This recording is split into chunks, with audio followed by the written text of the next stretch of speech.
you do not understand white supremacy, what it is, and how it works, everything else that you do understand will confuse you. In all of these 9 areas of activity, economics, education, entertainment, labor, law, politics, religion, sex, and war. Anywhere on the planet, minute by minute, day by day, all of the time, all of the time, all of the time. Okay, good morning and welcome to the August the 8th, 2023 edition of the Counter-Racist Code Show with Mr. Neely Fuller, Jr. I am your co-host, Mr. Bobby, and both Mr. Fuller and I thank you for your listenership and for tuning in to today's programming. We appreciate that. Now, we would love for you to be a part of the program, and all you have to do is to do this. Call this number, 516-453-9921.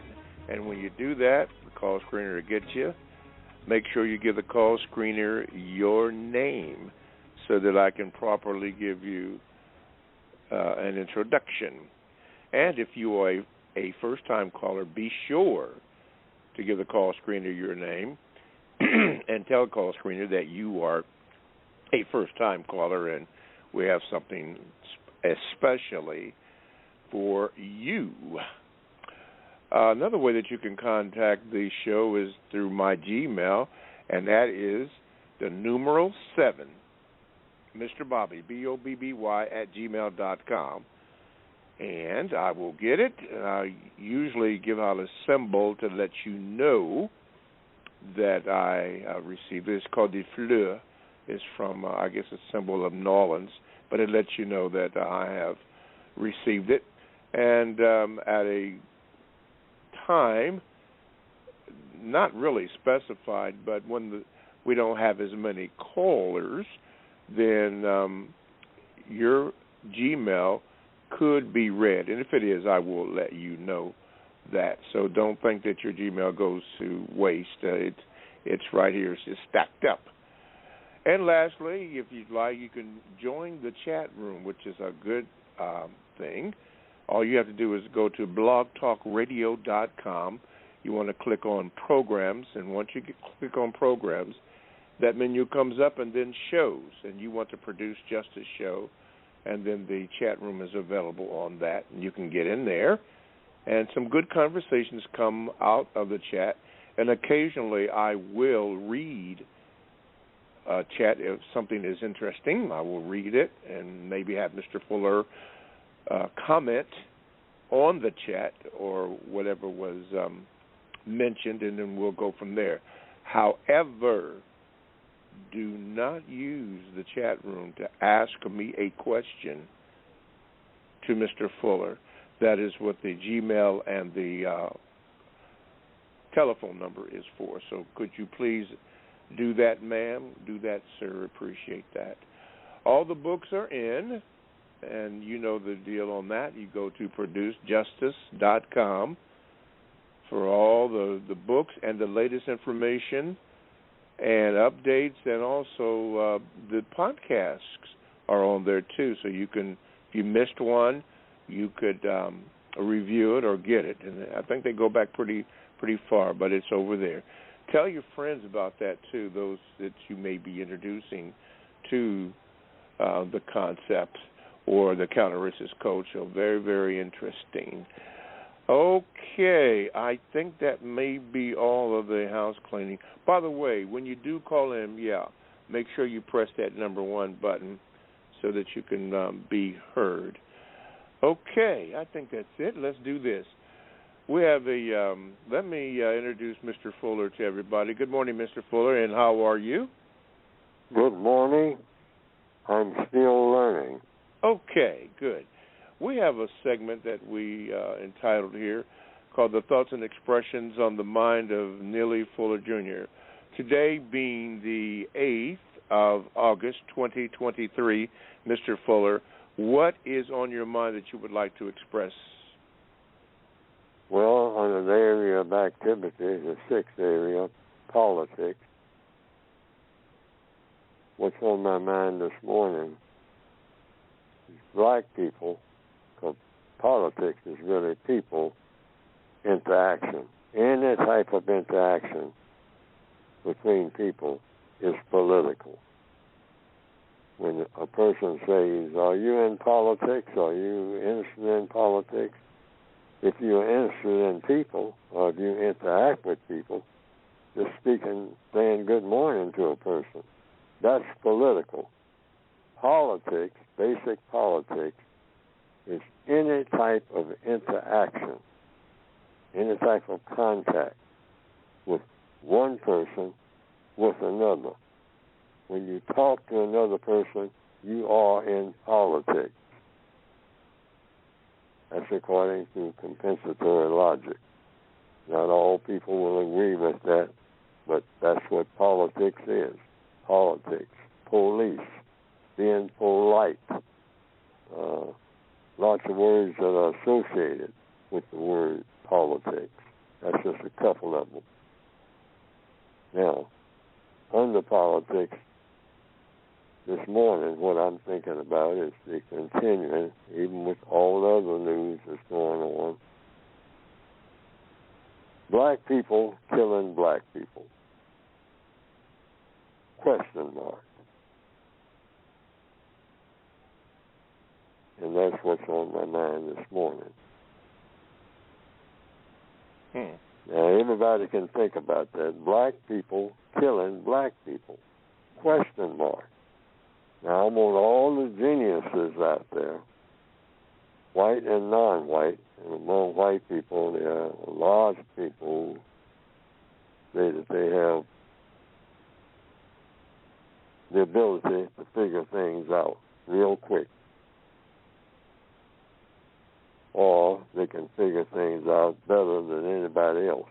And this is black people among black people or non-white people, and among huge numbers of white people. Many huge numbers of white people have proven that they are indeed that. Many of them are white supremacists. But here's what the code says, from my viewpoint, conclusion I've come to. Know and understand that as long as the system of white supremacy exists, huge numbers of black people will kill each other. That's as long as you have racism, as long as we are under the government of white supremacy. Black people under that government have been trained by the white supremacist government to kill each other. And as long as that remains the case, and it does right now, right this minute, worldwide, we're under the system of white supremacy if you're classified as black. Under this system, black people are trained to kill each other and or will want to kill each other. And as long as you have the system of racism, I have concluded, with me thinking about it and thinking about it and thinking about it, if you want to stop black people from killing each other, you have to get rid of the system of white supremacy. All the hand-wringing, appointing committees to do this and counseling this and mental health this and that, not going to work. You've got to get rid of the system of white supremacy, or black people are going to continue to kill each other because that's what the white supremacists want. They set all this up. That's on my mind. It's going to happen. Every black female out here is going to lose some of her offspring to black people killing black people. You might have 6 sons or daughters. Some of them are going to get killed. As long as black people are in contact with each other, black people are going to kill each other in the system of white supremacy. That is a given. All the hand-wringing, demonstrating, appointing people, police chiefs who are black, they're just going to come to the microphone and just keep talking about it. Something got to be done. Well, you are police. You know how to interact with people are supposed to be trained to. Or you go to a black counselor or a black professor. What are they actually saying? Something got to be done. Something got to be done. Something got to be done. Let's assemble again next Thursday and talk about something got to be done. You're going to have to get rid of the system of white supremacy, or you're going to be looking at this 2 million years from now if we have the same situation called the system of white supremacy. Black people are going to kill each other in huge numbers daily. That's a given. It's not going to stop. Now, for those who say otherwise, I'd like to hear it. Okay. That's on your mind. Thank you, Mr. Fuller. Okay, the number 516-453-9921 is the number to get in contact with the show. I'm going to start off with this from the Gmail, Mr. Fuller. This gentleman wrote this. He said, greetings, Mr. Fuller. I have been studying your books and the code for the past 6 years. During that time, I have responded to 2 non-white victims who have given me questions utilizing responses from the code.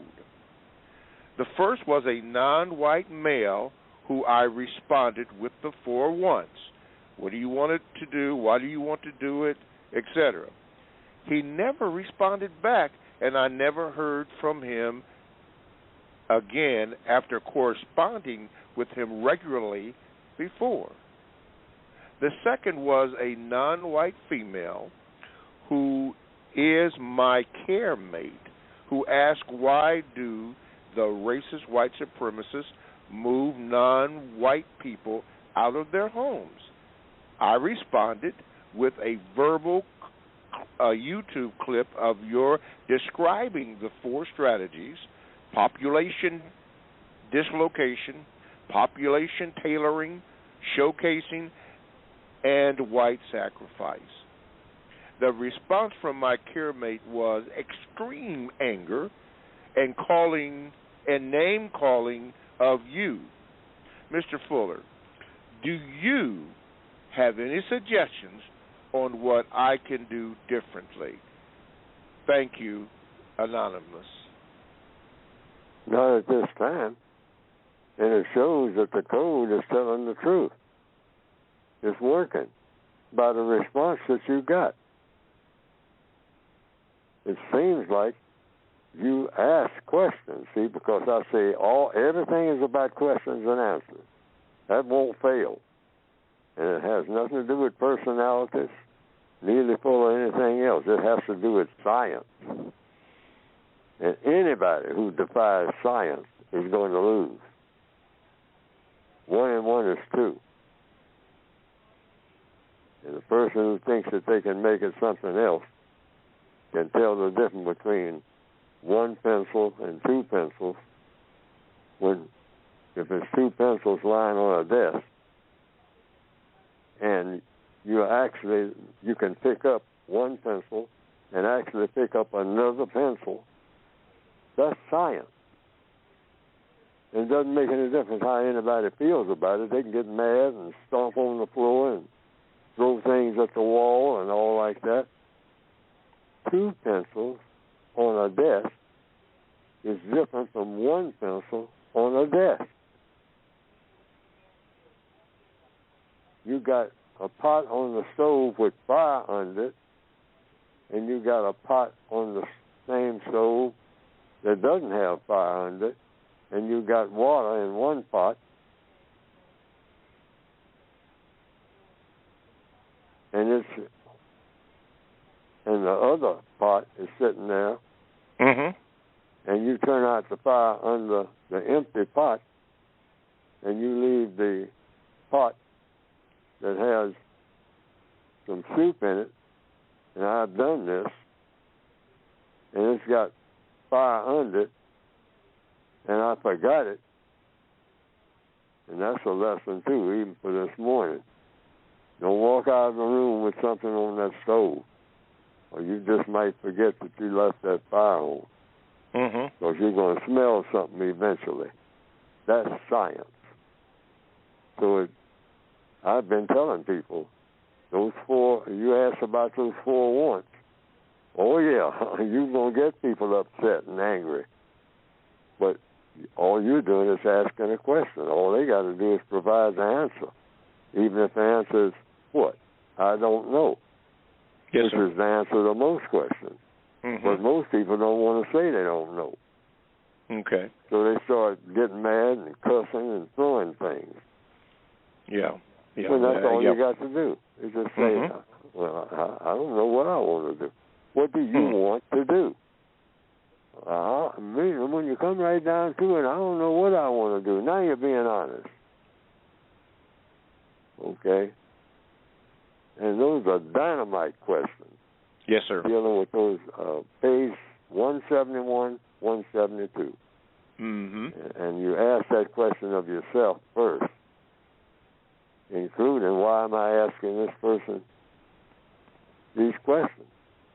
What do you want to do? I want to ask this person these questions about wants. Okay. Maybe I can get some hints about what I want to do, because I don't know what I want to do. All right.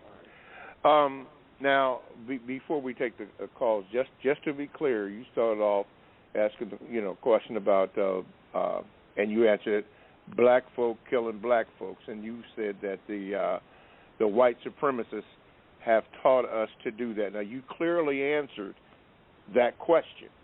Now, yes, I'm saying it will continue as long as white supremacy continues, and that's what the white supremacists want. Black people to kill each other. Yeah, I asked that because there's been a question that the people agree with you, but some people wondered, other than that, other than white supremacy, is there anything else? About the killing? Yes. No, the white supremacists believe in killing. They kill each other on a wholesale basis. They enjoy killing. They enjoy people killing each other, including white people.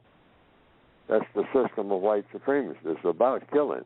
That's why most of the books that are written is about glorifying killing. They have reenactments of so-called civil wars and all this type of stuff. Glorifying what? People falling down dead.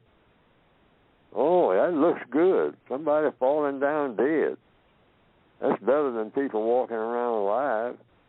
I'd rather see them falling down dead. And you check on them and check their pulse, and they're dead. We enjoy that.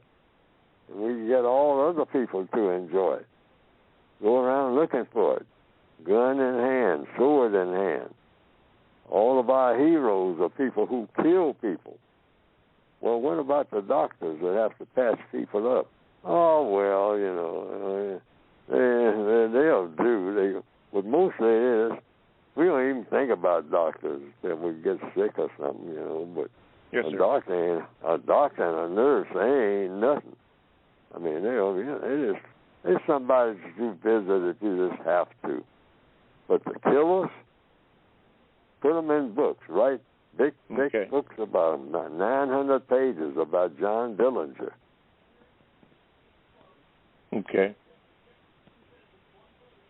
All right. Anyway, let's do this. Before we get to you, Cleo, because I'm gonna get to you. You know that. You know I'm gonna get to you, Cleo. Listen, those of you who do call in, please, because I see the hands raised, get a call screen of your name. The person in the 646 area code and the 629 code, please make sure you get a call screen of your name so that we can move on.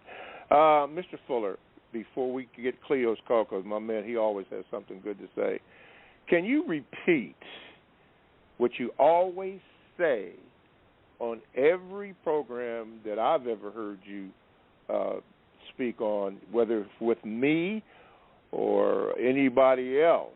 Even you did it on Rock Newman's show.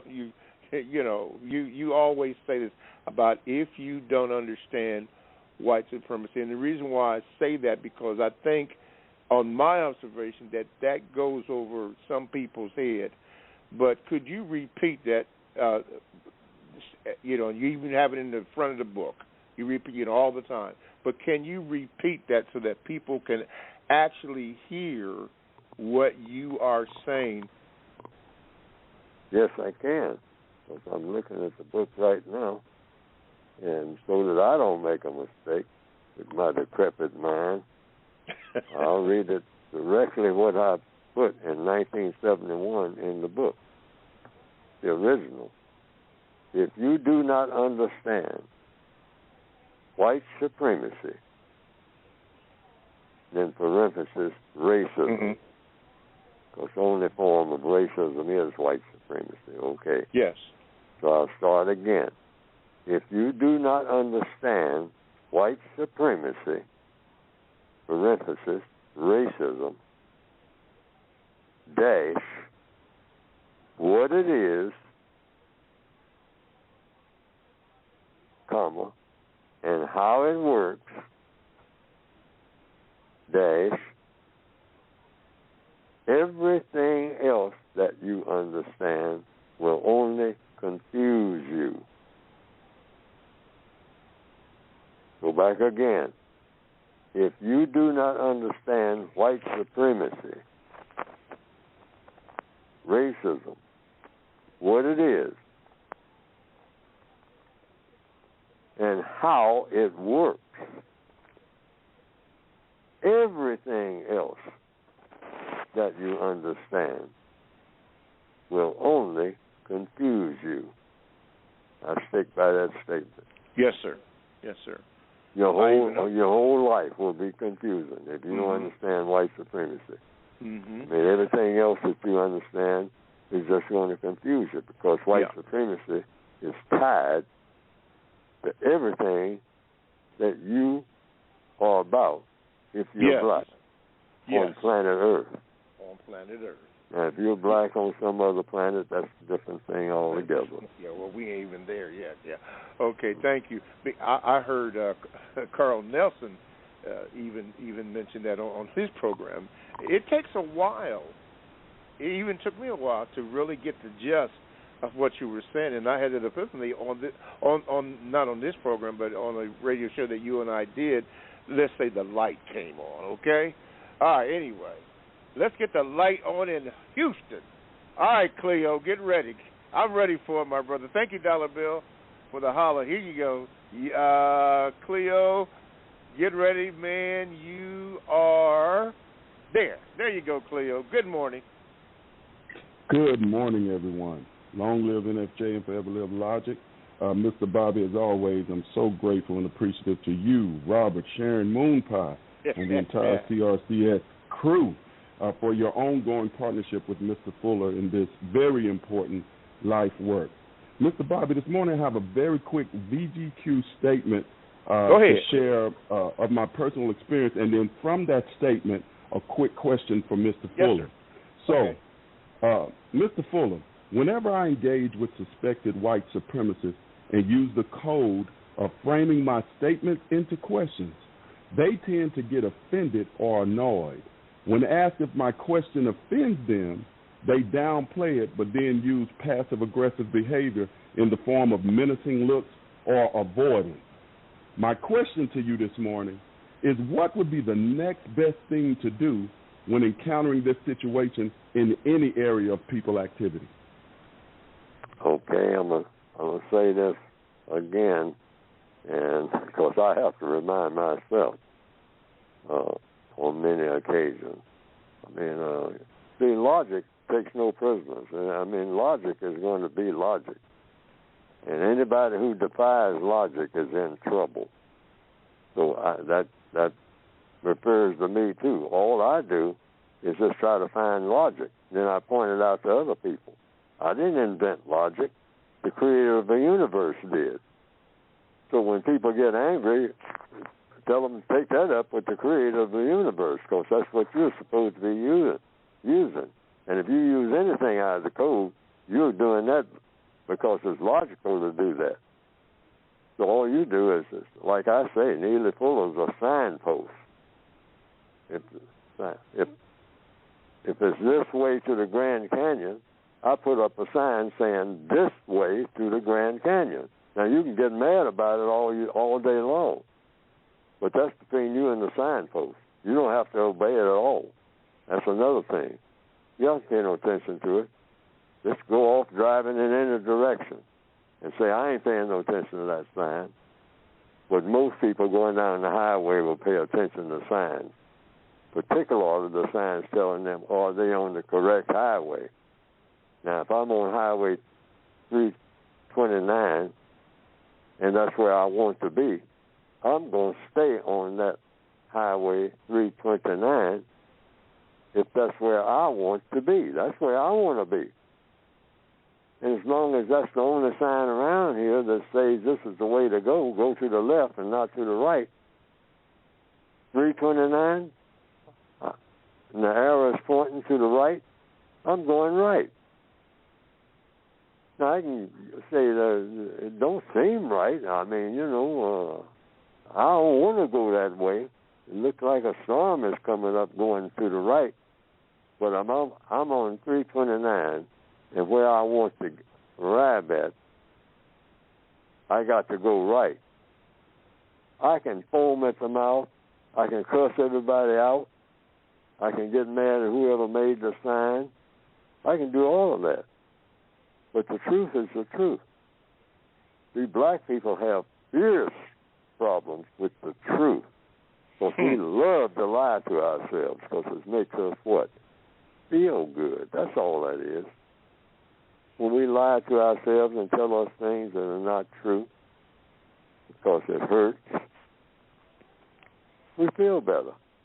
And if we can't feel better by just trying to feel better, we get something that will help us, like drugs. Help us to lie to ourselves. I can walk on water, because I'm high now. Okay, but logic is, and I hope I'm not getting too far away from the question, logic will tell you, well, Jesus did it, but Jesus had special talent. So the story goes. And maybe you weren't given that special talent that you can get out there and walk on the Pacific Ocean and go to Hawaii with your bare feet and nothing up under it. Well, try it and see if it works. You don't have to argue with nobody. You can, which is what we choose to do when we are faced with the truth, because it makes us feel better. But you walk on that water, and you ain't got nothing up under your feet, like a surfboard or something. Logic and evidence has shown that the average person can't do that, black or white. You ain't doing that. Why? Because logic says you ain't. And you can argue with the ocean all you want to, but the ocean don't have to argue back. You just walk on that Pacific and just keep walking. Just walk and go to the Pacific Ocean. A lot of it, people are right there in California. and you want to argue with somebody whether or not you can walk water, just walk out there in the Pacific Ocean. It's right there near, and see if you can walk to some island in the Pacific. Okay. Nothing. You know, just walk on top of the water like they said Jesus did. Okay? You don't have to argue with nobody, but chances are you will. Yeah, I can walk on it, but I see you ain't moving. All righty. All right, my brother Cleo, thank you so much for all your kind words. Keep on listening. If you go to Wheeler Avenue Baptist Church, tell Pastor Cosby Mr. Bobby said hello. All right, take care. All right, we're going to go to a station break. You are now listening to the Counter Racist Code Show with Mr. Neely Fuller, Jr. I am your co-host, Mr. Bobby, and we are so delighted to have you with today's program. Now, we want you to become a part of the program, and you can by dialing this number, which is 516-453-9921. And when you make connection, the call screener will come on and give the call screener your name, and you'll be all set. You'll put you on hold, and I'll get to you. If you are a first-time caller, be sure to tell the call screener that you are a first-time caller, and we have something special for you, and you will be heard. No question about that. Okay. You can also Gmail me at the numeral 7, Mr. Bobby, BOBBY, at gmail.com. It probably won't be read today, but it will go into our little file here. And when the call volume is not heavy, then the chances are that it could be read that particular day, but it will be read at some point in time. So hang on to that. And you can also join the chat room, as quite a few people have joined the chat. Yeah, we appreciate it. J2K2, a new one. Antonio, what is it? Antonio's, it says Scotland, but okay. Black to Death, yeah. There's new one. Boogeyman, Justice, Chloro Revolution, Emery Lumumba. Thank you, Mr. Lumumba. Justice Warrior, and the bookend, Rita 888. Man, oh man, I look forward to seeing and reading some of the things that you chat about. I do, everybody. So thank you for the chat. All you have to do is go to blogtalkradio.com. Then you click on for the program menu, so you get programs. And then under programs, you go to shows. And the show you want is the Produced Justice Show. You click that bad boy in, the chat box is available, and you're there on the chat box. You can get in. All righty, so appreciate that. All the books are in. Go to ProduceJustice.com. That is ProduceJustice.com, and you are in. Okay. All right, before I get to the holla, that means the dollar. Worldwide known now. Let's go to a Gmail. This comes from Ross Amin, my brother out in California. He wrote this, Mr. Fuller, and it's right on time. He says, Mr. Fuller, is it unjust for any person, and then he parenthesizes it, he says, or employee of the so-called state, in the quote, to be the executioner, then in quotations again, stop the breathing of, end of quote, stop the breathing of another person who has committed an unjust killing. If it is, why? Well, when it comes to people killing people, I say, according to logic, according to the code, if you kill someone unjustly and deliberately, you did it intentionally, it wasn't an accident, you're obligated, according to logic, to be willing to die yourself if you do it deliberately and unjustly. And that should apply to everybody. You kill someone for the incorrect reason. So, you should be killed, but not by anybody other than yourself. You figured that somebody else should leave here. You should be willing to go too. If you're doing it for the incorrect reason, not in self-defense, not in an accident.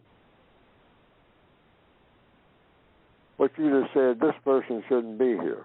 That's what you're saying when you kill somebody. So when you make that decision, you didn't make the decision for that person to be born.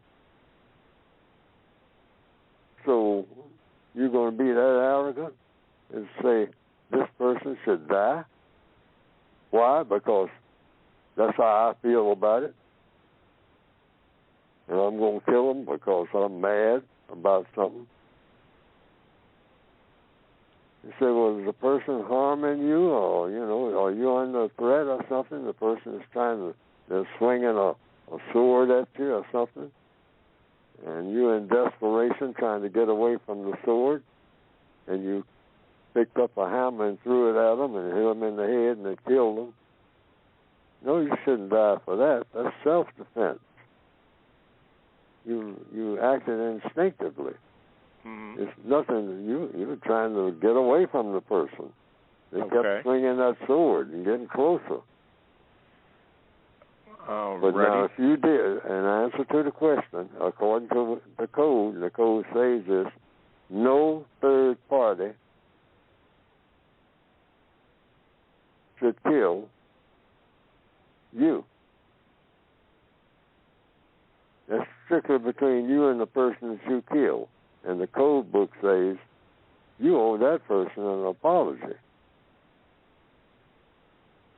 And the only way you can do that, you got to go where they went. Mm-hmm. Apologizing to the family ain't happening. No. Okay. No, you apologize to who you kill. So you kill yourself to catch up with the person that you kill unjustly. That's what the code specifies. And you be put into an environment where you and your partner in crime, meaning the gun that you used, if they can find it, if it was a gun, and that's the most convenient way, with one bullet in it, and you and your partner sit there and look at each other each day because you are not talking to another person either. That's what the code book says. It's called maximum emergency compensatory confinement. That's what should be done with the person who kills anybody unjustly. Okay. Excuse me, Mr. Fuller, but unless I misunderstood his question, he was asking if a person is authorized by the state to be an executioner, to kill somebody who has killed somebody else. He said I think he's asking, is it unjust for any person, or for that person to be an executioner, to stop another person from breathing? Is that unjust? It is out and out unjust. Not doing nothing but hiring somebody. You're sending an incorrect message. You're hiring somebody to kill somebody else, paying somebody money to kill somebody else. That is incorrect. Every time it happens. And then having people sit around and look at it behind some kind of glass or something and whatnot. Mm-hmm. Call in the family to look at the execution. Mm-hmm. That is barbaric. That is absolutely insane. That should not be done under any circumstance. No, put the person who did the killing in a cell Well, that person doesn't talk to anybody because once you kill somebody unjustly, you don't deserve to talk to anybody else. You know, you are entitled to keep breathing until you stop yourself from breathing, or you die from natural causes.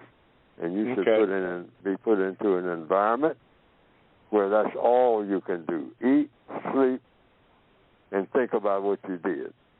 Okay. And have your companion there in crime, meaning the instrument you use to cause the death. That's the most humane way, if you can say that, would be a gun. That's a quick way, with one bullet in it, and when you decide to use it, you do. If you don't decide to use it, you'll be fed one meal through a trap door or something like that each day, but you don't talk to a guard, you don't talk to anybody. Why? Because, logically speaking, the person that you kill doesn't talk to anybody. So, the person that you kill can talk to themselves wherever they went, I guess. That's the presumption. So you'll get a chance to talk to yourself. That's who you can get along with better than you can get along with anybody else, because you kill other people when you're around them. So you don't be around. You should never be around any other person. You should never even lay your eyes on a person, because you have already proven you don't like people. White supremacists should get that message too. Okay. Every last one of them. Thank you, Brother Ross, and we will move on. Okay, everybody, get ready for some holler from the dollar. Here he comes.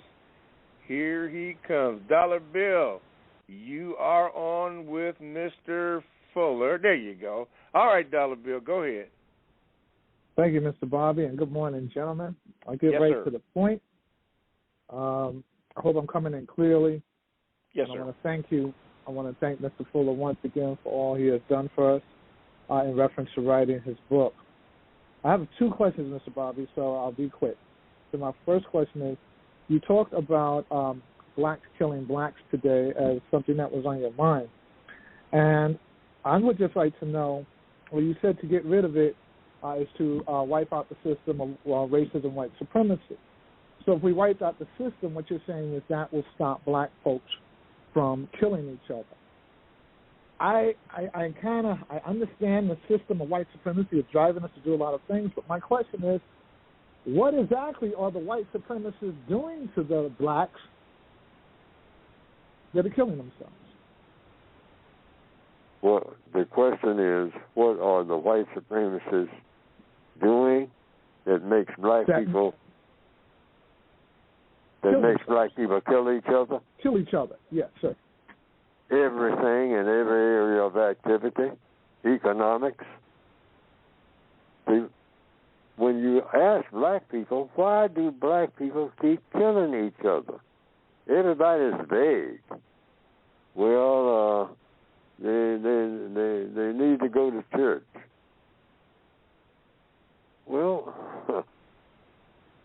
a lot of black people who go to church kill black people. Well, they need to, they lost the spirit of something. The answers are kind of vague about, and even when you can understand the answers, but the killing goes on. So, what do you do?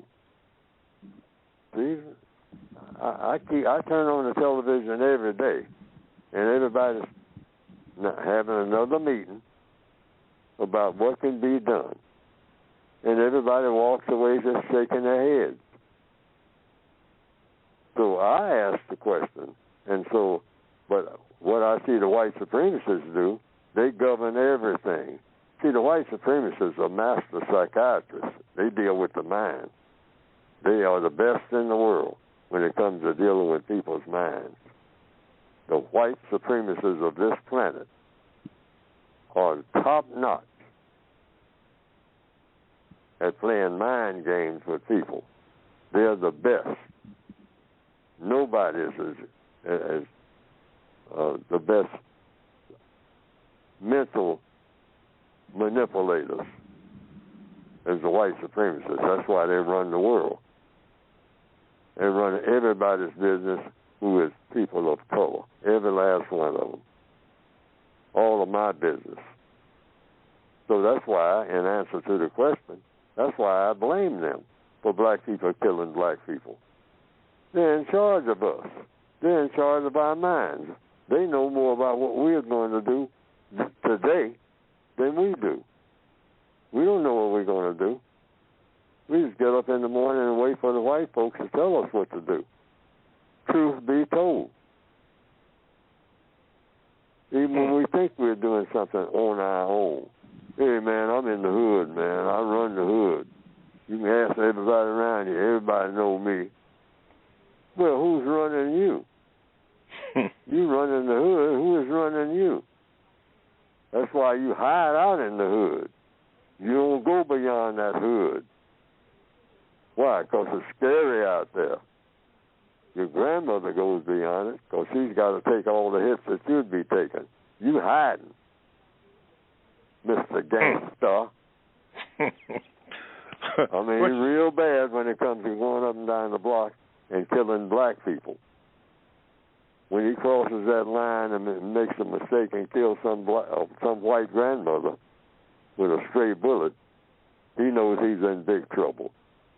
So ain't no such thing as no bad Negro. Okay. You want to test how bad they are, put them up against the white supremacists. I mean, puny white supremacists, and see how that's going to work. Because that puny white person got a whole army behind him that he ain't got no idea of how to match. Sitting up there in the cell block talking about what he used to do. Okay. Question number 2, Dollar Bill, quickly. Thank you, Mr. Fuller. And according, in reference to my name, Dollar Bill, I want to stay in the segment of economics. And what I want to ask you, Mr. Fuller, I'd ask you if you would change anything if you would go back to last time. So my question to you this week, because I have friends, I want you to think about this, who are very, very, very wealthy. And what they're willing to do now is put up some of their money and give it to you. So if someone gave you $20 million to implement your plan or your code, what are some things that you would do right now? Just more of what I'm doing. $20 million, any kind of payoff in cash from the white supremacists is a joke. They control all cash. People act like cash falls out of the sky from nowhere. I worked in the place where they made cash. 32 years. Treasury. Yes. I mean, it's nothing but stacks of paper. It don't have no value at all until the white supremacists say it has value. But I'm saying, if you had that type of money, Mr. Fuller, what would you do with it to change the system? I mean, you can't change the system. I would try to put out.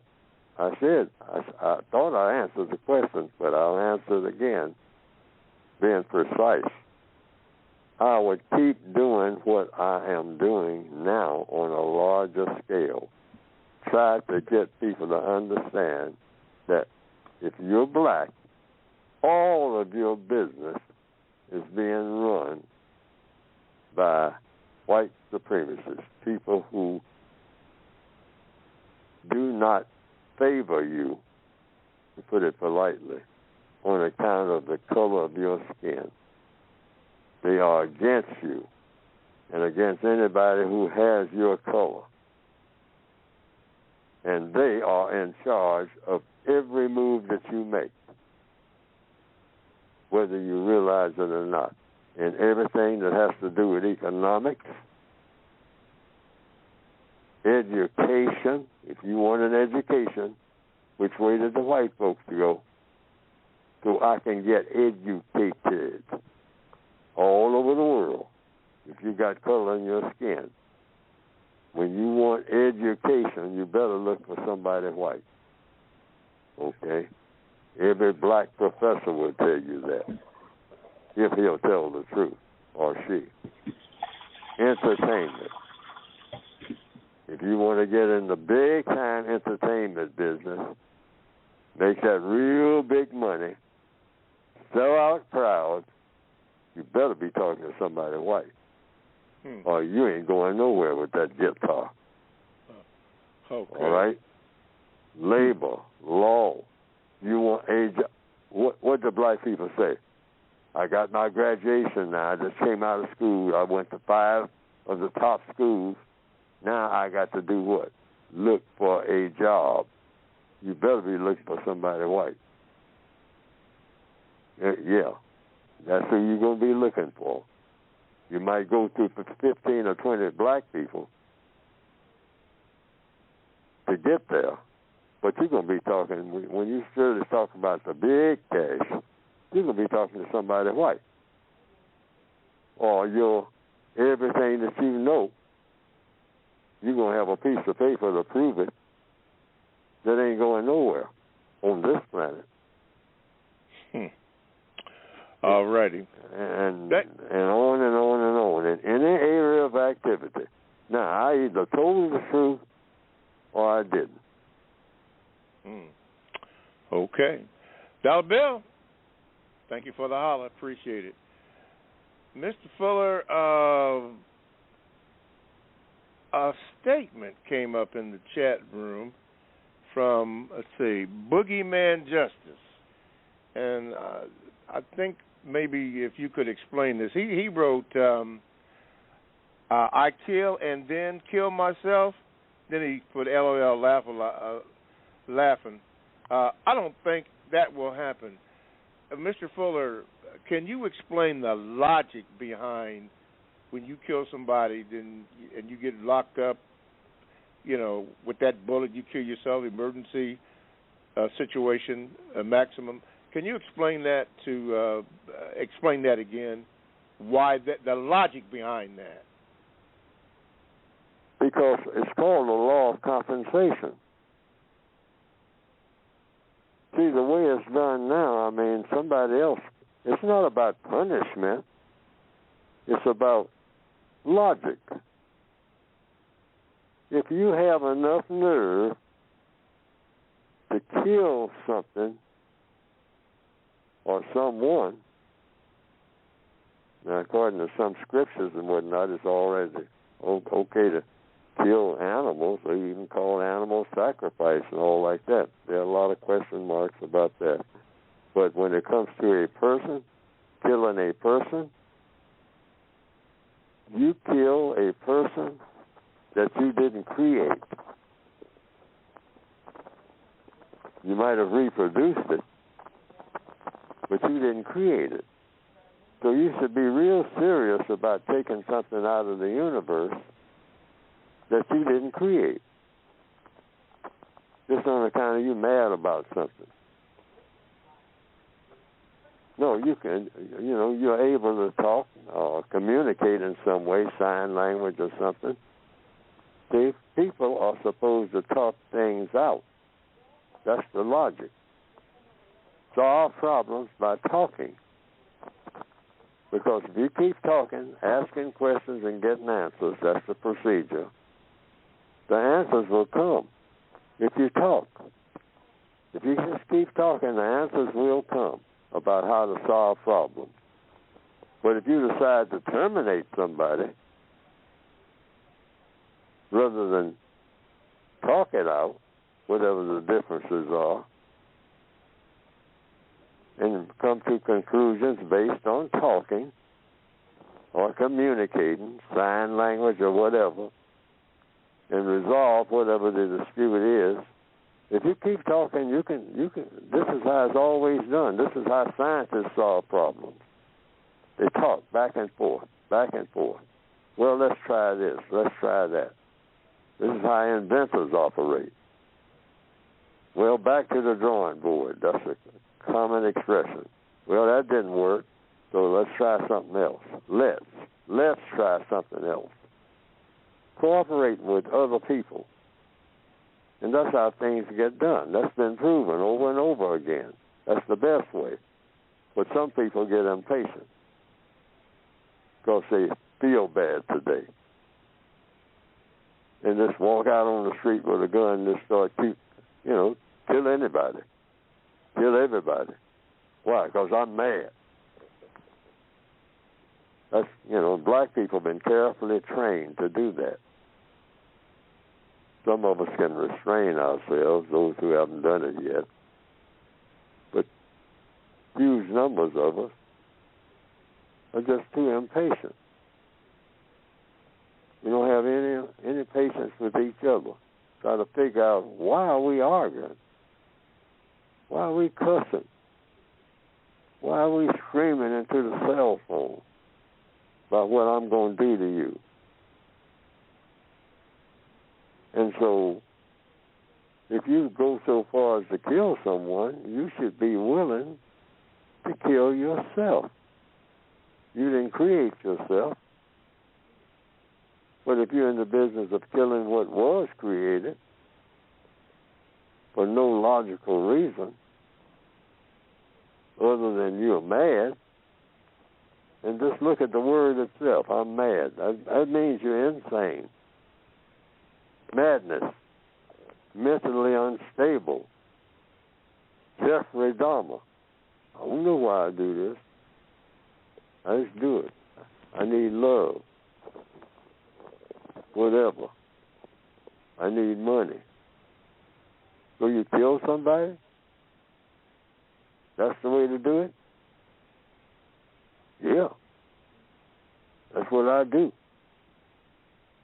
Well, why do you do it?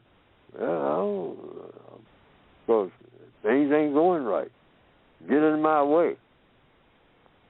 In your way? Where are you going? You keep asking me these questions, I'm going to kill you. That's what you call Negro logic. Yeah, and that's so not funny. And so what you want to do is send a message. Killing is serious business. It's nothing trivial. One person killing another, that's real serious business. So you should learn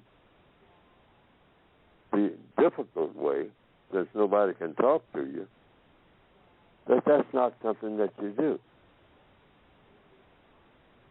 And some of you do it for fun. It's fun. Just jumping out the car and shooting into the crowd and jump back in and laugh.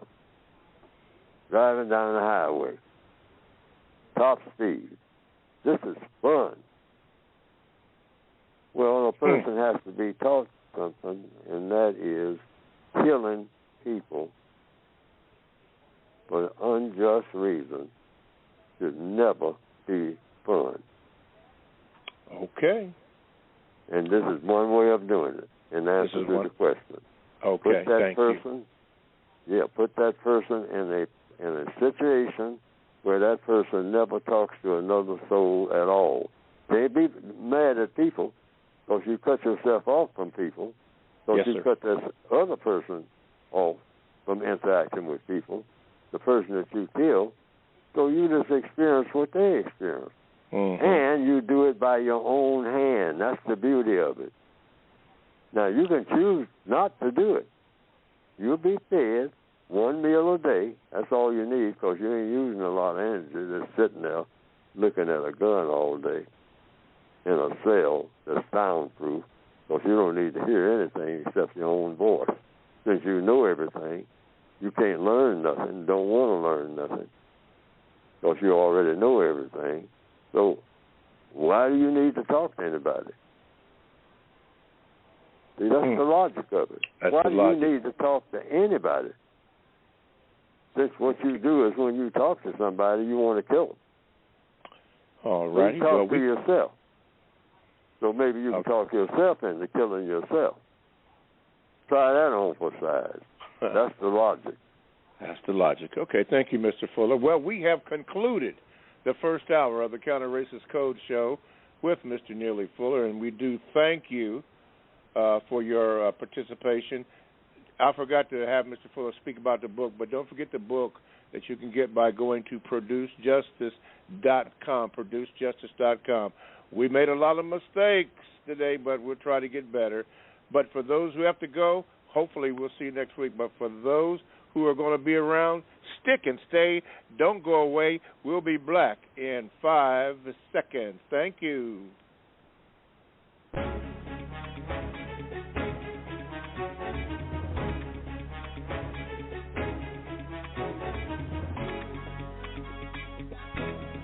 Alrighty, welcome back to the second hour of the Counter-Racist Code Show with Mr. Neely Fuller. I am your co-host, Mr. Bobby. If you missed the first hour, and it's still going on, he spoke about killing. You know, why do black folks kill each other? He gave the answer to that. If you didn't get the answer, if you're just tuning into the program, check out the first hour of that, and you'll get your answer to that. Some of you already know, but good conversation in there. To get in contact with the show, you know the numbers, but for those of you who are new, here it is. 516-453-9921 is the number. Make sure you press the number 1 button, and then you will get in line. And be sure, by the way, that when you do press that button, that you give the call screening your name. Okay, thank you. In Youngstown, the brother from the Yo. Yeah, okay, gotcha. Thank you. Make sure that you do that so that I can properly give you an introduction to the program. Chat room is available, and there's a lot of stuff going on in there. All you have to do is go to blogtalkradio.com. Make sure you click on the program menu, get programs, and then you want to get the Produce Justice show. And then the chat room icon comes up. You can get in that bad boy and do that. Occasionally I will lift the chat up from there, as I have done today. And thank you, by the way, chatters. You've been following the rules. You know that to not ask me a question to ask Mr. Fuller. You've been very good with that. That's what the number is for, and for the Gmail is to answer the questions that I can ask Mr. Fuller. So thank you, for doing that. But the chat room is available, and you can get in there and do your thing. And speaking about my Gmail, if you do have a question, Gmail me at the numeral 7, Mr. Bobby, BOBBY, @gmail.com. Chances are it won't be read today, but some of them have been, as I've been trying to integrate them into today's program and have Mr. Fuller answer them. Okay. And don't forget, push that button. Thank you, Brother Muko, for being in there. Push that button so that I'll know who you are. I did not do this the first hour, so I'm going to do it right now, then we'll go right to the questions. Mr. Fuller, let you talk about your book, why you wrote it, and how we can get this book. You can get the book by going to producejustice.com. Producejustice.com. And there are 3 volumes there. The original came out in 1984. Then there's an updated volume that came out in 2016. And that's all indicated at that website at producejustice.com. The difference between the 2 books. One has a computer design on it in black and white. That's the original 1984. The 2016 edition doesn't have that design on it. It's the revised, expanded edition, and it says so on the cover. That's a different book, but that book takes in just about everything that's in the original. Some people say they just like the original. They said that, and some of them have given reasons. They said it's simpler, and it's a case where less is more. They don't have to need to understand what I'm saying by getting the updated version. The updated version is more expensive, too. You got a lot more pages. And then there's a word guide that's a part of the same book, but it came out in 2010. It came out before the revised expanded edition because people said, I'd like for you to define more words, the words that we use. And so I did. But it's written something like a dictionary, but it's not a dictionary. And it's not an encyclopedia, but it's on that same format. I'd like to be able to get all the books that pertain to racism directly. I mean, all the words that pertain to racism directly and indirectly in that word guide. Because some people will say, well, the word guide don't have this word in it. Now, I got a copy, and it don't have that word. Well, it's not a dictionary. It's just a word guide. I try to pick out key words that I think need to be looked at and studied and used or not used. Like the word America. That's one I point out all the time. Black people keep accusing Americans of doing this and Americans of doing that. This is not true. Because there's no people on this planet or in the known universe who qualify for the title of American or African or Asian. They don't exist. These are labels for people that don't exist. Because all of these concepts, which is what they are, according to the word guide, are concepts. They should exist. Africans should exist. Asians should exist. And Americans should exist. I call them the 3 A's. But they don't. Why? Because according to definitions, getting to the word guide now, an American is a person, not a location. An American is a person, and an African is a person, and an Asian is a person that practices justice.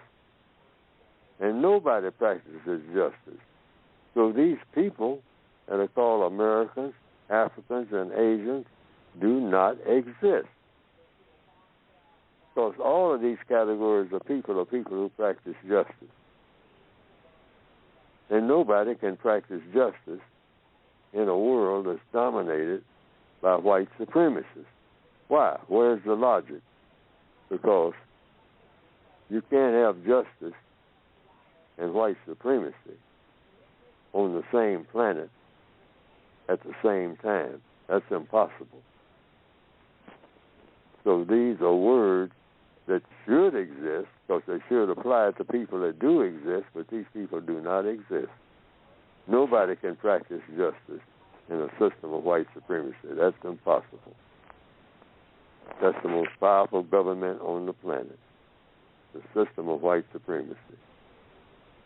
So the equation is, the logic is, according to what I have written in the word guide. So we change language and the meaning of words. And people say, well, you can't do that. What do you mean I can't do it? And I just did it. Now, whether it's accepted or not, and now that's another question.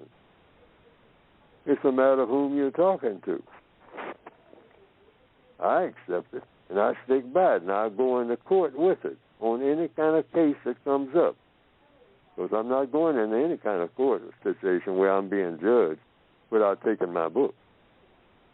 Or any kind of classroom, which is why I tell people to buy my book. They say that, well, this ain't in the curricula and all like that. You put it in the curricula, but it's taken as a class. That's why it's called the law of compensation. You compensate for what's not there. So you take it there. Then they can say, well, don't bring this book into this class. Now we got something going. All right? See, that's why I call it the compensatory code. Yes, sir. It makes up for what's missing. You can get it by going to producejustice.com. All righty. Producejustice.com. All righty. Let's go to New York City. Get ready, Blacktop. Here we go. New York City. Blacktop. Let me see here. Move it over here. Okay, Blacktop, you are on. There you go. Hello, Mr. Fuller. How are you doing? I'm still learning. That's part of the code. Okay. So, I want to get to the point real quick. So, every time I bring up some of the things I've learned from you, from some of my loved ones, who happen to be very, very religious people, they retort back, well, this is not a system of white supremacy, but this is actually Satan's system. Wait a minute. This is not this. I want to get this. That passed me by. They say this is not the system of white supremacy. This is what? Satan's system. The what system? Satan, as in the devil. Satan, his system. Satan. This is a Satan system, but it's not white supremacy. All the things you see going on all over the world, all the things you talk about, okay, the result. It's not white supremacy. It the result of Satan, the devil. It's a result of the devil. Well, that calls for question. Okay.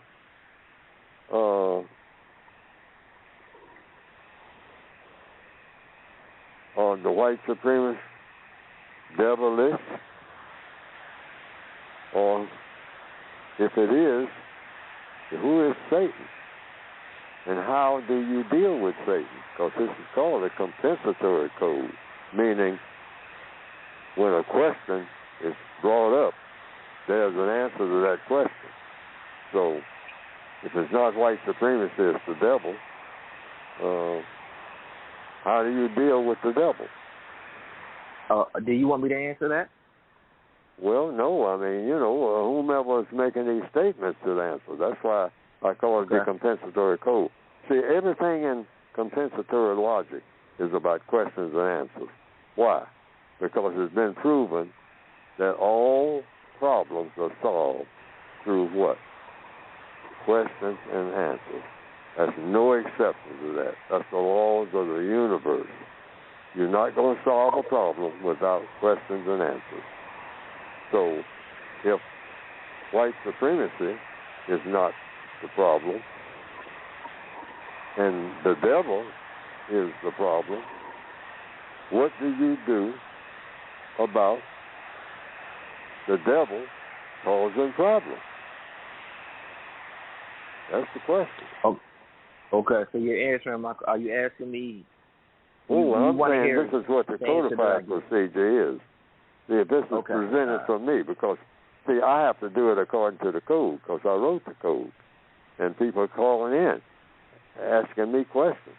So I have to ask questions to get clarity about, because I said that the white supremacists are running the world.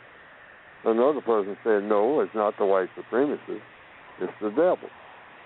So I'm saying, okay, what do you do about the devil running the world? That's all. And I wait for the answer, because I'm not supposed to try to give the answer to a question that I'm supposed to already have and didn't have. I ask the person who is telling me where the error is being made. And I'm being told now that the error, according to some people, is being made fuller, is going down a blind road. In other words, he's steering people towards what the problem isn't. The problem isn't the white supremacists. They're not doing nothing. It's the devil. That's the way I'm understanding what's being said. So then my question is, what do you do about the devil causing problems? Go ahead, Black Dog. Okay, so that's my question. Now you're asking me, what do you do about the devil?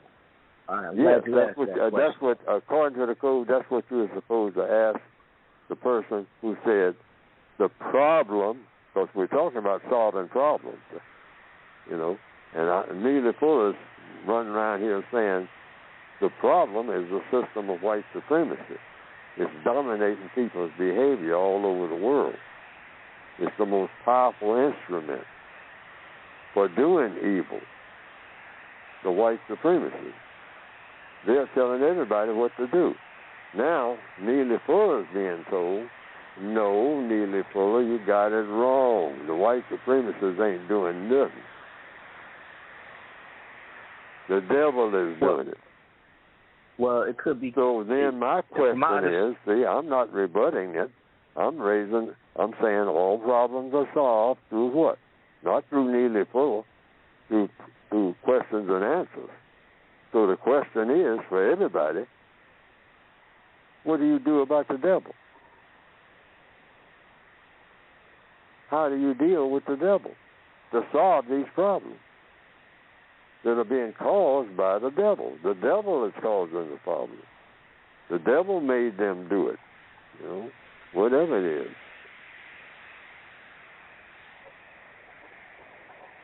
So how do you do it? I don't know. Now, preachers say that they know. See, I've heard this before. I mean, I think everybody's heard that. The problem is the devil. So on a day-to-day basis, what do you do about the devil? I got no problem with the answers if I can get the answers. But it comes down to what do I do once that I switch over, because my book is obsolete, or it doesn't apply to anything. Because I said, you got to end white supremacy. You got to deal with racism. You got to deal with racism. So if I'm being told, no, racism ain't nothing. That don't even exist. Well, a lot of people have called up and said to me, we're dealing with, the compensatory logic right now. That's what it's all about. But people who call in, or people who are even interested in what Neely Fuller is saying, Neely Fuller is banking everything on something called racism. But now Neely Fuller's staking everything on something called white supremacy, and he's being told that there ain't no such thing as that.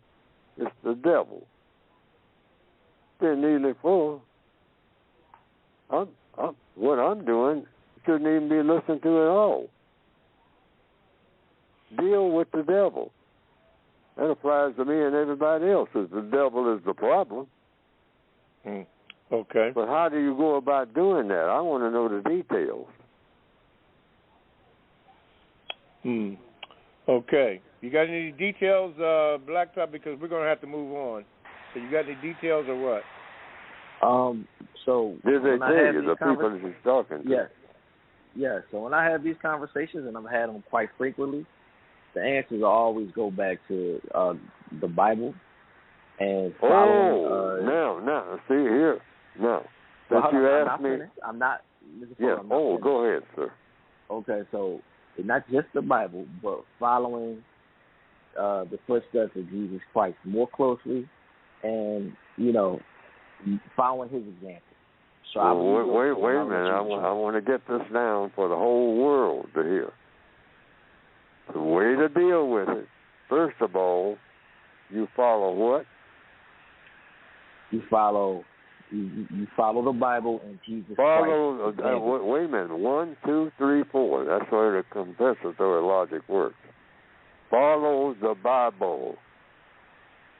And Jesus That's number Christ one. Example. Okay. That's number one example. Follow the Bible. Okay. What's number 2? You follow the footstep example of Jesus Christ. Follow the example of Jesus Christ. That's number 2. Okay. Closely. Yes. Right. Okay. Go ahead. That's it. Yeah. Did they say anything else? Yes. Because I've heard this before, but I thought maybe we need to nudge it a little, fine-tune it a little other way. That's why I wrote my book. Otherwise, if it was all in the Bible, and it could be. Yeah, I'm doing this scientifically now, the compensatory way. Okay. Including this conversation. Okay. Well, we got 2 things on the board here. Yeah. He said that was it, Mr. Fuller, so we're going to have to move on. from Oh, that. that's it? Yeah, he said that was it. Well, yeah, okay. And do you know what the code says about that? What does the code say about that, Mr. Fuller? The code says, do that. Okay. If you think it will work. Just be like Jesus. I mean, follow those two things. Read the Bible and do the things that Jesus wants you to do. Oh, okay. Yeah. All right. And then everything is solved. No, and you know what? The code says if that works and solves your problems, you ain't got no problem. All righty. This is for people who got a problem, and they said they've tried everything else, and maybe getting rid of racism is something that ought to be done. Now, Martin Luther King says he used what he learned from the Bible to fight racism. Now, I just want people to think about that. That's a compensatory way. Martin Luther King, who they build statues of, too, and who has been resurrected, was a Christian minister who said he knew the Bible and went to school for it. Bible scholar. And his Bible told him to do something that a whole lot of other people who call themselves Christians said Martin Luther King shouldn't be doing. And he said, I'm going to fight racism. I'm using the Bible in the way of Jesus to fight against white supremacy. That came from Martin Luther King. A lot of people who say was a very smart person. Very smart person. And he was a Christian minister. I'm not nowhere close to that. I know very little about the Bible. You couldn't compare me with Martin Luther King when it comes to the Bible. But Martin Luther King, and he wasn't the only preacher who said, we got to do something about racism, because that's what Jesus would do. Now, I'm not agreeing or disagreeing. I'm just saying what other people have said. That's why I can't speak against following the Bible, because different people got different ways of, and at the same time that Martin Luther King, I have heard this, was saying, the Bible calls for me to do what I'm doing. And other ministers have looked at Martin Luther King. I remember this myself during the time he was here on earth. And they said, Martin Luther King is wrong. He ain't got no business out here talking about no racism.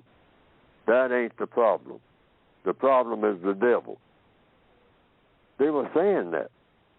That's why I listened very carefully this morning. Here it is, 2023. I'm hearing the same thing. But Martin Luther King, after preaching and preaching and preaching, said, you know what, this ain't working. Because I got to deal with racism. I think people will appreciate this if I get out here and talk about racism. There's a lot of people who will be going against it, and I might die doing it. But Jesus died by people who didn't understand what he was doing. So I might have to do that too. That's the way it comes across to me. Now, if I got it all wrong, somebody can tell me, because I'm still learning.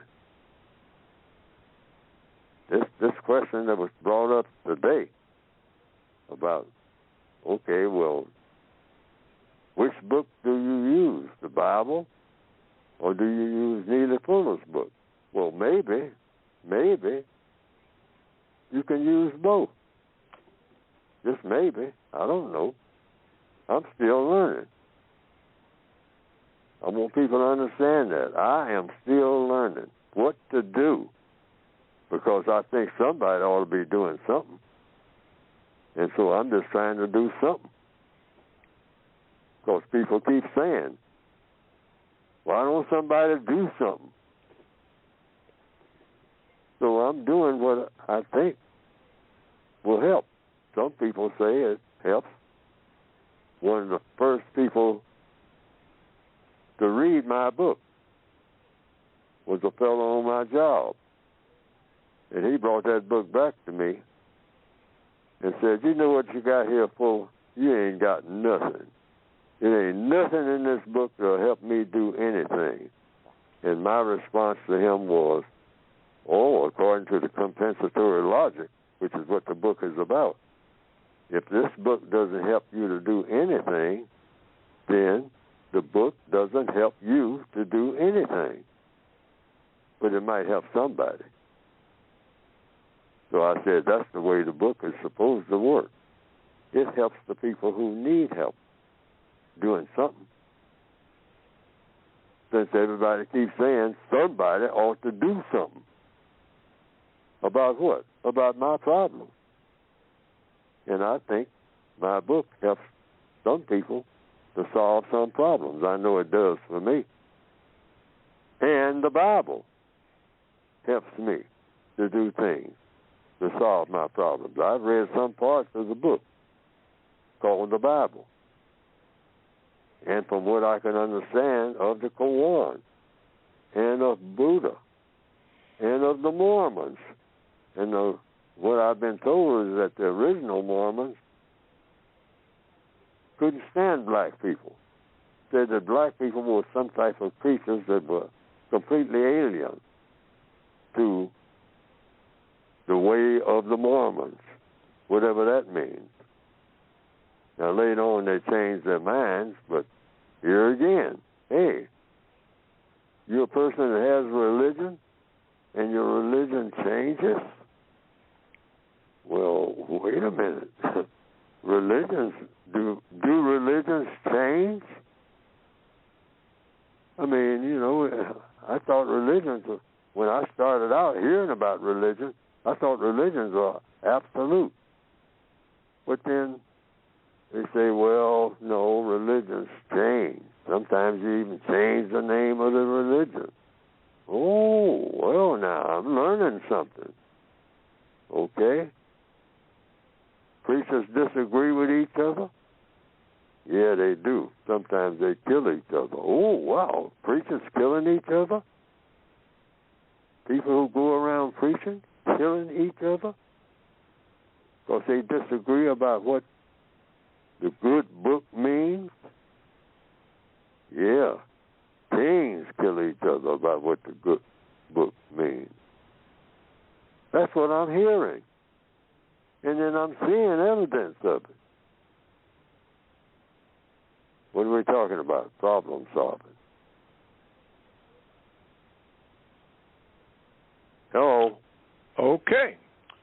Let's go to Brother Muko. We are on. There you go, Brother Muko. Good morning.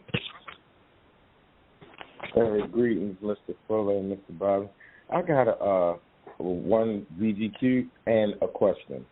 My VGQ, I'm going to make it real quick. It's about the incident that happened in Alabama. Are you familiar with that, Mr. Fuller? Somewhat. That's what I saw on television, which is kind of jumbled. But here, I'm still learning. Okay, absolutely. Me as well. I'm still learning as well. I seen that display or a few videos of what happened, and what I got from that was justice. You know, the two-part meaning of justice, the two guarantees. Well, that's what I seen on those videos from Alabama. I seen a non-white black person in trouble. He was being mistreated, and the individuals seeing that he was being mistreated, they stopped the mistreatment, which is the first part of justice, guaranteeing that no one is harmed and no one is mistreated. And they were, secondly, giving him the most constructive help that they could give him. Now, of course, you know, it was violence, but that was my take on it. That was just my VBQ. But now I have a question. For my care unit, for my Twitter care unit and my care unit in Baltimore, can you please explain the black vagina being replaced by the white anus? And that's under the area. That's under the area of sex. Seventh area of activity in the textbook. And so what the white supremacists are doing, they're staking the future of white supremacy on a huge part of it. I don't know what their plans are, because they just leak out what their plans are when they get ready. So I always have to do a lot of guessing. But right now, and I have it in the textbook, under the 8th area of activity, sex,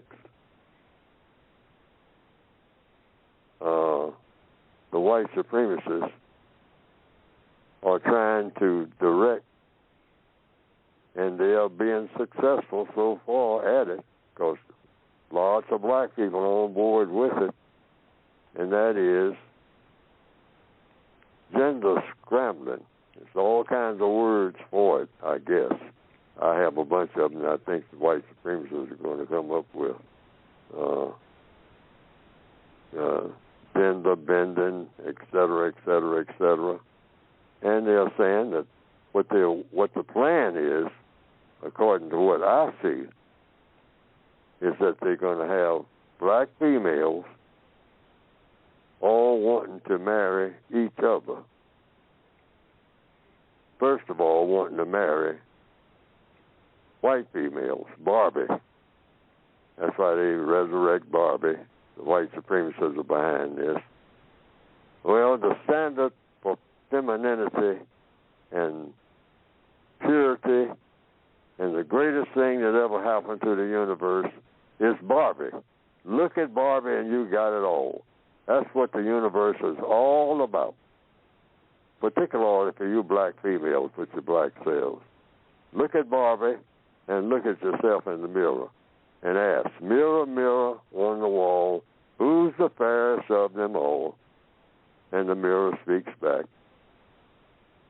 Barbie, Snow White, blue eyes, blonde hair, all you black women out there, females out there, because you're really not women, you're just females, only women on the planet, according to the code, are white. Everybody else is a child or a gal. You know, all you scrap people, all you black females. This is what the plan is. Barbie. Okay? And that everybody is supposed to either look like Barbie or try to marry Barbie. Okay? If you're a person of color and a female. And some black males, if you want a female that's a real one, I mean, a genuine article, I mean, you should be chasing Barbie too. And your next best choice, in fact, your first choice, if you're a black male in the future, is a white male. Try to find you a white man and you be his wife. That's what the white supremacist ideal plan is. You black people are making too many black babies from black females. Black male, black female, that's a joke. No black male is supposed to be in harmony with a black female for 5 minutes. Y'all supposed to be at each other's throats, can't stand each other. All right?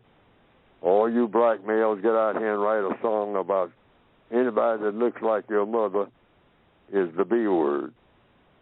Anybody that looks like your sister is that. Now, if you want to get away from these B words, find you a Barbie. Or better still, in the future, marry your brother. We want to have weddings. They want it just that way. That every black male who looks like he wants to be a man, oh, no. you're going to be somebody's wife. And we're going to train you in the prisons to be that. And you're going because we're going to send you there. I think I'm answering the question now. But the whole idea is what? One word, confusion. Because the white supremacists found out something a long time ago. That's the law of the universe. If you can confuse people, particularly when it comes to something as important as sex, I'm going to try to put it in a nutshell now. Sex is very powerful. The white supremacists said, you know what? Black people are getting smarter and smarter. They're catching on to how we operate. So what we're going to do, we're going to have them. Those black people got a whole lot of sexual power. We're going to scramble that sexual power that they have into something that nobody can recognize. That's the goal. And we're going to bank a whole lot of the future of white supremacy on how deep we can sink that into their minds. Because everything starts with the mind. So we can tell them over and over again, there's really no difference between a male and a female. That's just your imagination. You people need to get hip. You need to get with what's happening now. That's old-fashioned thinking. Male with female, you're going to limit yourselves? You black people don't want to be limited, do you? You've been limited all your lives, so we're going to open up a whole new box. The white male anus, that's your heaven from now on, eventually. And if he's got anything else, that may be anything close to something that you might call sex, he's got a phallus. That white male has a phallus. All you black males line up and pucker up your lips. We're going to make you rainbow eyes. All kinds of shades in the rainbow. This is something new. Something you never had before. So all you intellectual black people, we're going to start with you. Stand in front of the mirror every day and pucker up your lips, because there's a white male out there who has what you might call, I hope this is not being too vulgar, or hard on. And you are supposed to satisfy that hard with those puckered up lips. And that is your black future if you are a black male anywhere on the planet. And learn to love it. He's going to bait you in first with his anus, and then it's going to say, now come around front. You want to be up front, don't you, of everything. You've been behind so long, you might get to the place where you don't like white behind. So go around front and get some white nourishment. Sperm is white. So you got where it comes from is white. Ain't that an improvement? That's an improvement, you black folks. And it's better than what you call, quote, unquote, male-female sex. Ain't that wonderful? Have a parade. We're going to have them. Might not just limit it to once a year, maybe twice a year, maybe three. Maybe it'll take the place of Christmas. How about that? Maybe it'll be a part of Christmas. How about that? You're already singing in the choir, pairing off with each other because of your weakness.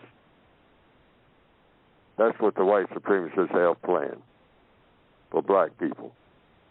They're going to have black females out fighting wars, putting more and more of them in the place of a male, because they're already there taking care of everything, taking care of all the black offspring that black males can't take care of, and he can't take care of himself.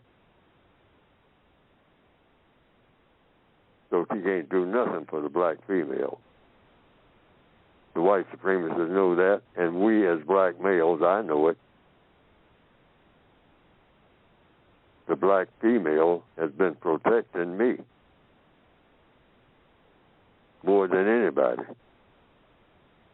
So you can't complain about her. No kind of way. That's a part of the code, too. Don't complain about black females being a part of the problem. She's not.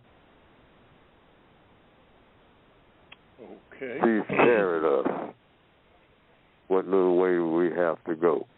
Mm-hmm. But in answer to the question, that's what the white supremacists, both racist man and racist woman, have planned in the area of sex.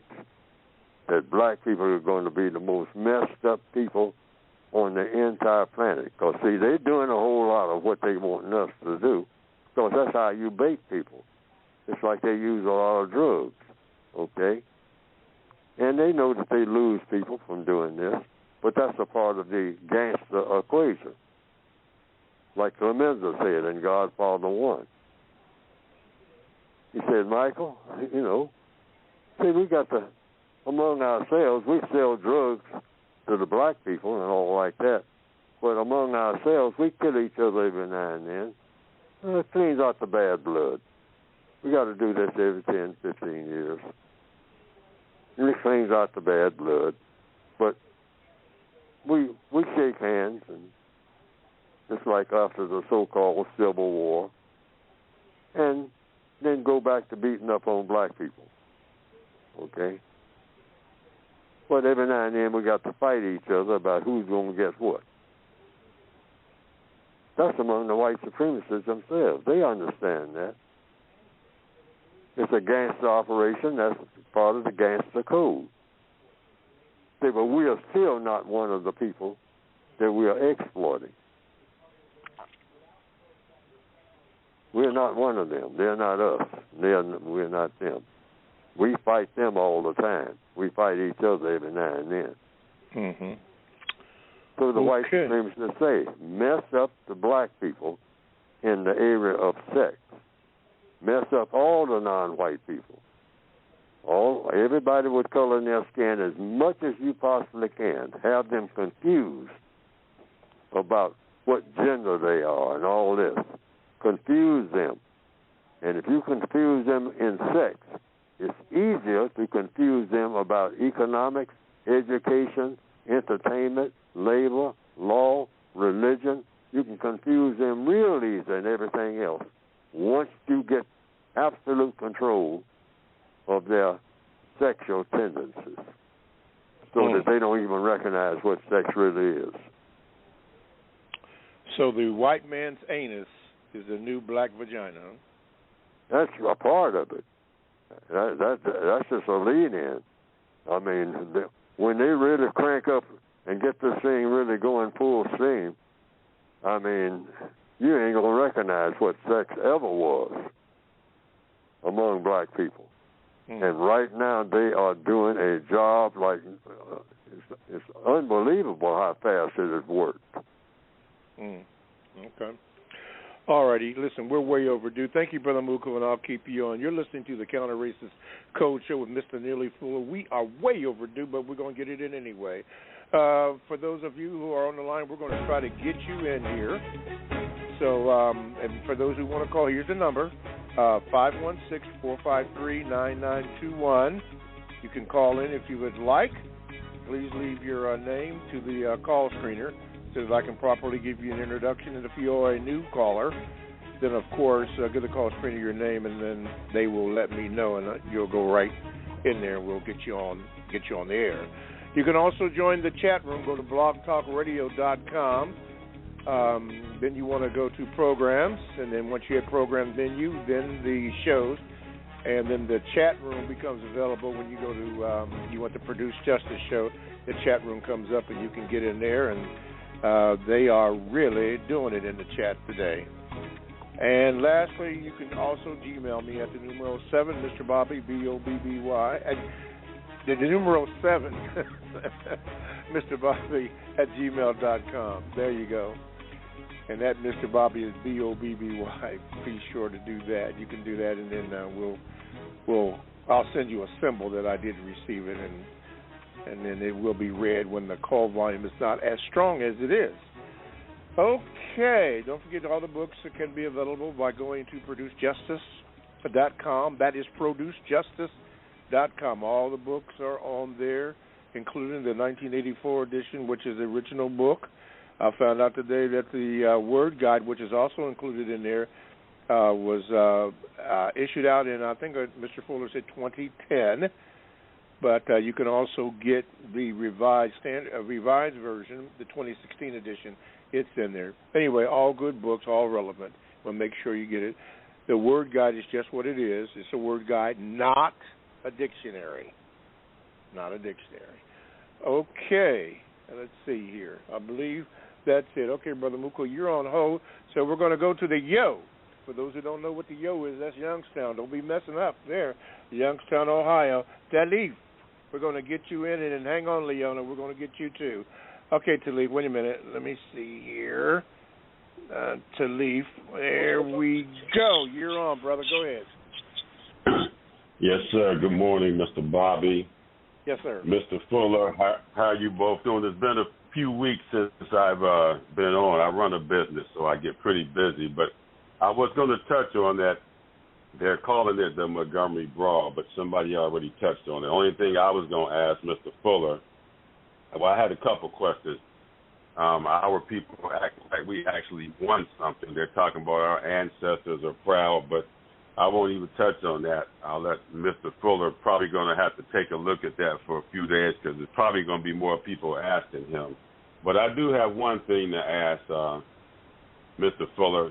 Do you think, because you always say if you don't understand white supremacy, racism, and what it is, everything else that you do understand will only confuse you. Well, I see things through a totally different lens than most people I know. And I believe that all this stuff that they're doing with Trump is nothing but a distraction because I'm quite sure there's other things that we can handle than just worrying about Trump.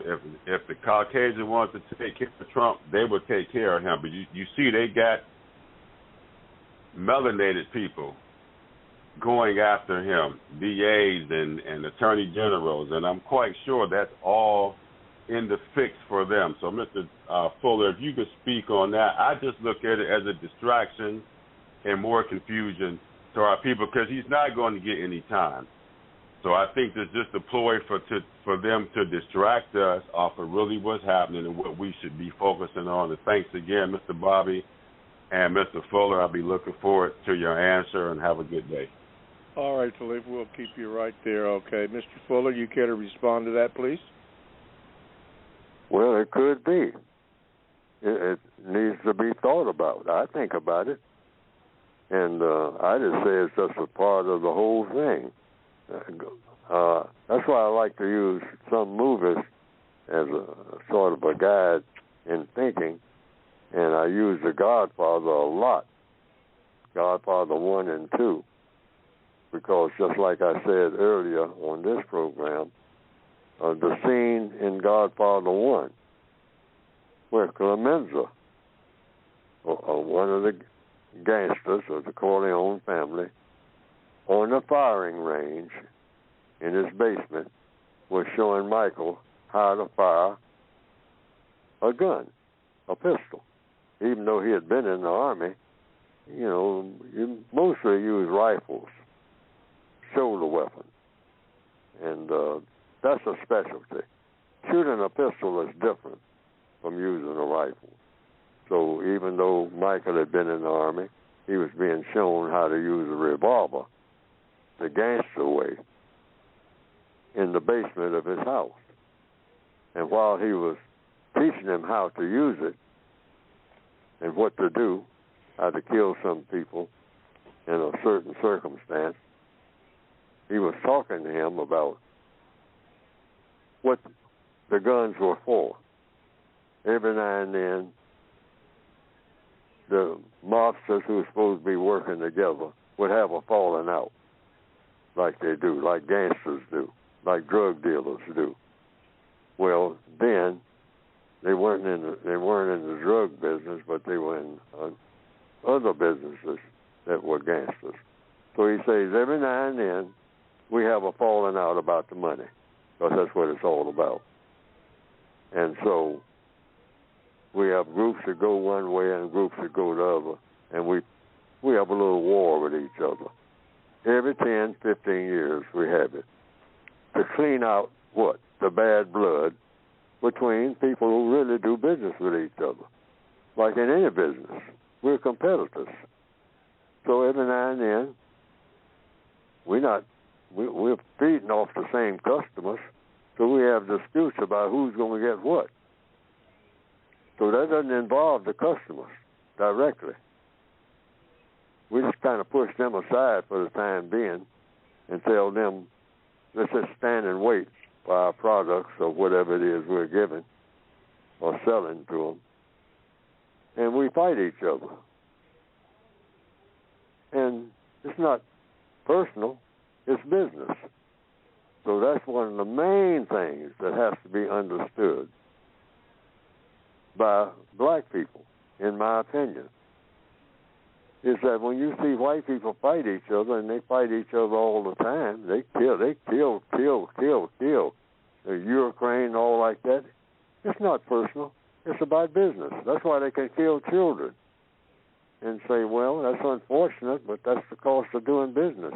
The children get in the way. We don't like it, but, it happens. We're not mad at children, but they're in the way. And so the white supremacists, they're not part of our business is to teach black people to kill each other. And to do that early. Teach them how to be gangsters more than anything. So that's why they turn out being gangsters, for mostly, and look forward to being gangsters. That's the only thing that they know to do. That's the only thing they hear when they're on the basketball lot, The next best thing when you're not on the basketball court is to be a gangster. Not how to be nothing else. And we want that. Right, it's good for business, that's why. It ain't personal. It's good for our business. Black people to kill each other. Too many of them anyway. Always too many of them. Always got more than we need to have our fun with them. Because that's what it's all about. It's about fun and glory and material comfort. What do white people get out of being white supremacists? Fun, glory, and material comfort. Everybody wants that. Mistreating black people is the way that we get it. We ain't really having no fun unless we chasing a black guy down who's jogging through the hood. We get in our pickup truck, shotgun, pickup truck, white man, ready for black people. Okay. All righty. Thank you, Brother Talif from the Yo. All right, I believe this is the last caller. It's going to be Leona from the Midwest. Leona, let me see if I can get you in here. Oh, there, come on. There you go. Leona, you're on with Mr. Fuller. What is your question? Yes, sir. Good morning, Mr. Bobby. Good morning, Mr. Fuller. Good morning. I have a quick VGQ and a quick question. Now, in Washington, D.C., there's this big museum called the Museum of the Bible. I understand it's 4 stories high, takes up a whole city block, what have you. Anyway, back in 2019, they had an exhibit on called the Slave Bible. And this Bible, it was a rare artifact, and it was an abridged version of the Bible used by British missionaries who worked with enslaved Africans in the Caribbean. And quickly, this paragraph here says that an abridged version of the Bible, which became known as the Slave Bible, was published in London in 1807 and used by some British missionaries to convert and educate enslaved Africans about Christianity, while instilling obedience and preserving the system of slavery throughout the colonies. British colonists created the Slave Bible by removing sections, and in some cases entire books, from the Bible out of fear that the full Bible would promote rebellion among slaves and offer hope for a better life. The story of Exodus from Egypt and the book of Revelation were stripped from this truncated version of the Bible. The results were drastic. A typical Protestant edition of the Bible contains 66 books. A Roman Catholic version has 73 books, and an Eastern Orthodox translation contains 78 books. By comparison, the outstandingly reduced slave Bible contained only 14 books. And one of the many things that they took, one of the texts omitted was from Exodus. It says, "He that stealeth a man and selleth him, or if he be found in his hand, he shall surely be put to death." There's a whole bunch of stuff they took out of it, but they left in, "Slave, obey your master, turn the other cheek, and get your reward in heaven." Question. Mr. Fuller, have you had a chance to go to that museum? Did you know it was there in D.C.? Oh, I had a chance to go. I mean, I can walk to it. Oh, all right. Ever since it's been built, I can walk. I can get up out of this chair where I'm sitting right now and walk to it in about, I would say about half an hour. No, about an hour. As slow as I walk. It takes me about an hour. But I can get to that very place that you're talking about. Ever since it's been built, I've passed it dozens of times. You know? But I've never been in it yet. And I've been planning to go, but I'm doing so many things outside of that building that, you know, I would go. Yes, sir. I probably will never go because there's a lot of the buildings right where near that building.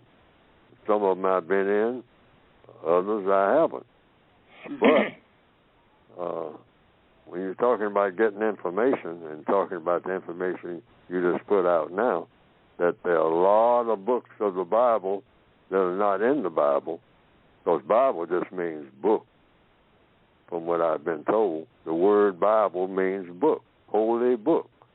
And they say a lot of the book of Ruth, the book of Solomon, Songs of Solomon, which is a book. Lots of parts of what they call the original Bible, if there is such a thing, the Bible is just part of the Bible.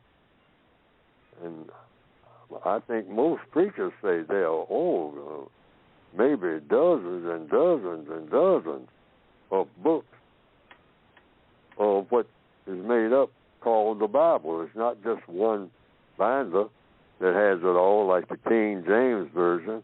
That's the King James Version. King James was a king, and he called it that. This is my version of the book. This is as much as I want to put in it. But it's a whole lot of books of the Bible that are missing. If you're just talking about holy people writing holy books. Many preachers have said, people talk about Jesus, but Jesus never wrote anything. I mean, Jesus, people even, lots of people, millions of people say, well, when Jesus wrote the Bible. I heard that. Even as in answer to your question, I heard that when I was real small, a smaller child, still a child under the system of racism. But I heard people, elderly people, say something that most people would disagree with. Most preachers that I've talked to say Jesus didn't write the Bible. No, the Old Testament, that was even before Jesus was born. All of those stories. See, these are Bible stories. That's what they are. Many preachers say that even today, have told me that. Said, no, Jesus didn't write the whole Bible. Jesus said things that are in the Bible. He did things that are in the Bible. And he got quotes. But Jesus didn't write Genesis. He didn't put his hand to, and say, now I'm going to write about Adam and Eve. Jesus came after Adam and Eve. And he didn't write about it. Yes, Might have spoken about it. Now, that's what I've heard preachers say. Mm-hmm. Of course, preachers do have what? Disagreements, which is why you have religious wars. It gets so hot sometimes among preachers that they start fighting and killing each other. And that's not often talked about. Yeah. Okay. Well, thank you, Mr. Fuller. Thank you, Mr. Bobby. Fuller, because we're out of time. Thank you, Leona. Thank you, Mr. Fuller, and thank you, everybody, for listening. Forgive us for the mistakes that we made, but we'll try to do better next time. Remember, all the books can be gotten or can be obtained by going to producejustice.com. So thank you for listening. Mr. Fuller, final word for you? Producejustice.com. All right. That's what I say should be done. Okay. We will hope to do better next week. Thank you for listening. Bye.